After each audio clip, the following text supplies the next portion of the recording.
ایک سوال ہے، قربانی کے جانوروں کے لیے کن کن عیبوں سے پاک ہونا ضروری ہے؟ دیکھیں، قربانی کے موقع پر جو حضرات قربانی کرنا چاہتے ہیں اور قربانی کا جانور خریدنا چاہتے ہیں تو قرآن و حدیث کی روشنی میں دو باتوں کا خیال رکھنا بہت ضروری ہے۔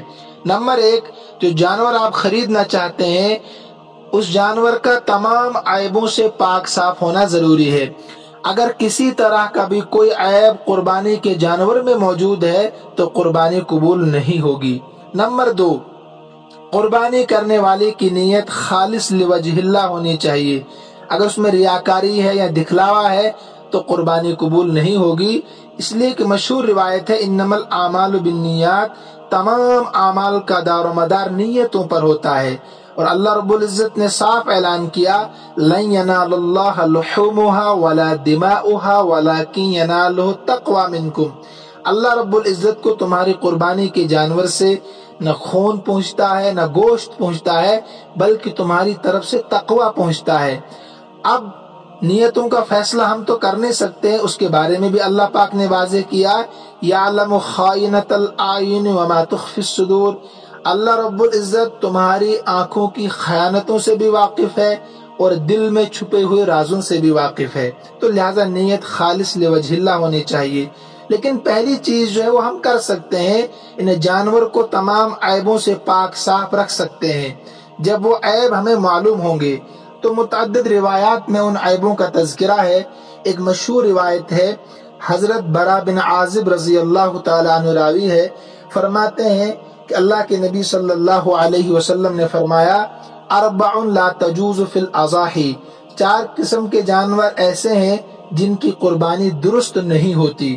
نمبر ایک، العوراء البین عورها، ایسا جانور جو کانا ہو، اندھا ہو اور اس کا کانا پن اندھا پن بالکل واضح ہو۔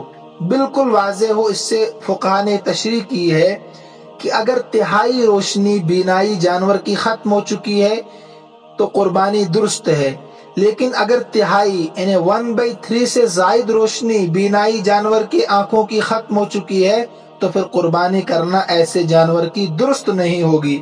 اور اس زمانے میں آلات موجود ہے تو اس کا پرکھنا جانچنا کوئی مشکل کام نہیں ہے، پتہ لگایا جا سکتا ہے کتنی روشنی بینائی جانور کی ختم ہو چکی ہے۔ تو 1/3 اگر ختم ہو چکی ہے تہائی تو ایسے جانور کی قربانی قبول، اس سے زائد تو پھر ایسے جانور کی قربانی قبول نہیں ہوگی۔ نمبر دو، الارجاء البین ضلعها، ایسا جانور جو لنگڑا ہو اور اس کا لنگڑا پن واضح ہو چکا ہو۔ کتنا لنگڑا پن؟ فقہاء نے لکھا ہے کہ اگر جانور چلتے ہوئے پاؤں زمین پر بالکل نہیں رکھ سکتا ہے تو ایسے جانور کی قربانی قبول نہیں ہوگی، لیکن چلتے ہوئے اگر پاؤں سے کچھ نہ کچھ سہارا لیتا ہے، زمین پر پاؤں رکھتا ہے تو اس کی قربانی درست ہوگی۔ فتاوی شامیہ میں یہ مسئلہ موجود ہے۔ نمبر تین، المریضۃ البین مرضها، ایسا جانور جو بیمار ہو اور اس کا بیمار ہونا بالکل واضح ہو چکا ہو، بالکل ہڈیوں کا ڈھانچہ رہ گیا ہو۔ بعض موقعوں پر دیکھا گیا ہے کہ لوگ قربانی کے جانور کو بمشکل اٹھا کر قربان گاہ تک لے جاتے ہیں، تو میرے بھائیو ایسے جانور کی قربانی قبول نہیں ہوگی۔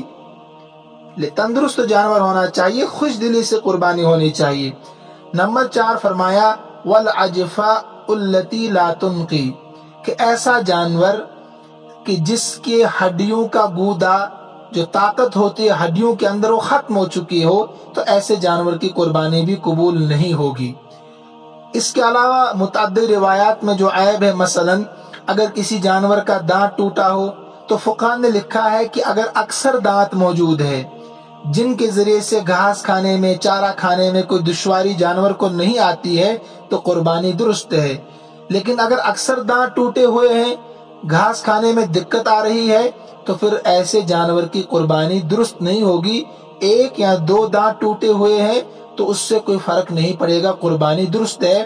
فتاوی شامیہ میں یہ مسئلہ بھی موجود ہے۔ اسی طریقے سے جس جانور کے کان پیدائشی نہیں ہے، ایک یا دو فطری طور پر نہیں ہے، ایسے جانور کی قربانی بھی درست نہیں ہوگی۔ کان تو ہے پیدائشی طور پر مگر کان کٹا ہوا ہے۔ حضور صلی اللہ علیہ وسلم نے حضرت علی رضی اللہ تعالیٰ عنہ سے فرمایا تھا کہ تم قربانی کے جانور کی آنکھ بھی دیکھو اور کان بھی دیکھو، چیک کرو۔ تو لہٰذا اگر کان کٹا ہوا ہے تو یہاں بھی یہ مسئلہ یاد رکھنا ہے، اگر تہائی 1/3 کان کٹا ہے یا اس سے کم تو قربانی درست ہوگی ایسے جانور کی، لیکن اگر تہائی سے زائد 1/3 سے زائد کان کٹا ہوا ہے تو ایسے جانور کی قربانی درست نہیں ہوگی۔ اسی طریقے سے اگر کسی جانور کا سینگ ٹوٹا ہوا ہے، اگر پیدائشی سینگ نہیں ہے، فطری سینگ نہیں ہے تو پھر اس کی قربانی درست ہے، لیکن سینگ تو ہے لیکن ٹوٹا ہوا ہے تو اس کی قربانی کب درست ہوگی؟ حضرت علی رضی اللہ تعالی عنہ کے پاس ایک شخص آیا اور پوچھا کہ سینگ ٹوٹے ہوئے جانور کی قربانی درست ہے کہ نہیں؟ فرمایا ہاں درست ہے۔ تو فقہ نے لکھا ہے، دیکھیے جو سینگ ہوتا ہے ایک اوپر کا کھول ہوتا ہے اور دوسرا اندر جو اصل سینگ ہوتا ہے، اگر اوپر کا سارا کھول اتر چکا ہو تو قربانی کے جانور میں کوئی عیب نہیں مانا جاتا ہے، ایسے جانور کی قربانی درست ہوگی۔ لیکن اگر جڑ سے سینگ ٹوٹ چکا ہے، جڑ سے بالکل، تو پھر قربانی درست نہیں ہوگی۔ لیکن اگر تہائی، وہی مسئلہ، تہائی 1/3 حصہ اگر جانور کا سینگ ٹوٹا ہوا ہے تو قربانی درست ہوگی، لیکن اگر اس سے زیادہ ٹوٹا ہوا ہے یا بالکل جڑ سے اکھڑ چکا ہے تو پھر قربانی درست نہیں ہوگی۔ سنن طحاوی میں یہ روایت موجود ہے۔ اسی طریقے سے جس جانور کی دم کٹی ہوئی ہو، یہاں بھی آپ کو یہ دیکھنا ہے، اگر تہائی سے کم 1/3 سے کم دم کٹی ہوئی ہے تو قربانی درست ہوگی، اگر اس سے زائد کٹی ہوئی ہے تو قربانی درست نہیں ہوگی۔ اعلاء السنن میں یہ مسئلہ موجود ہے، فتاوی عالمگیری میں بھی موجود ہے۔ اسی طریقے سے اگر کسی جانور کا تھن خراب ہوا ہو یا تھن خشک ہو چکے ہوں، حضرت عبداللہ بن عباس رضی اللہ تعالیٰ عنہ راوی فرماتے ہیں اللہ کے نبی صلی اللہ علیہ وسلم نے منع کیا ہے ایسے جانور کی قربانی سے جس کا تھن کٹا ہوا ہو یا اسی طریقے سے خراب ہوا ہو یا خشک ہو چکا ہو۔ اب فقہ نے تشریح کی ہے کہ اگر جس جانور کے 4 تھن ہوتے ہیں، 4 تھن، اگر اس میں سے ایک تھن خشک ہو چکا ہے، خراب ہو چکا ہو یا کٹ چکا ہو تو ایسے جانور کی قربانی درست ہوگی، کیونکہ حکم الاکثر حکم الکل، اکثر تھن موجود ہے۔ لیکن جن جانوروں کے 2 ہی تھن ہوتے ہیں، اگر اس میں سے ایک تھن خراب ہو جائے، خشک ہو جائے تو قربانی درست نہیں ہوگی، کیونکہ یہاں نصف نصف معاملہ ہو گیا۔ المعجم الاوسط میں روایت موجود ہے۔ اسی طریقے سے اگر کوئی خارش زدہ جانور، اتنی خارش ہے کسی جانور کو کہ اس سے بہت زیادہ وہ کمزور ہو چکا ہے خارش کی وجہ سے، تو ایسے جانور کی قربانی بھی درست نہیں ہے۔ اتنا کمزور ہو چکا ہے، ہڈیوں کا ڈھانچہ ہے، خارش کی وجہ سے، تو قربانی درست نہیں ہوگی۔ ایسا مجنون جانور جو جنون کی وجہ سے چارہ بھی نہیں کھاتا ہے، گھاس بھی نہیں کھا سکتا ہے، تو اس کی قربانی بھی درست نہیں ہوگی۔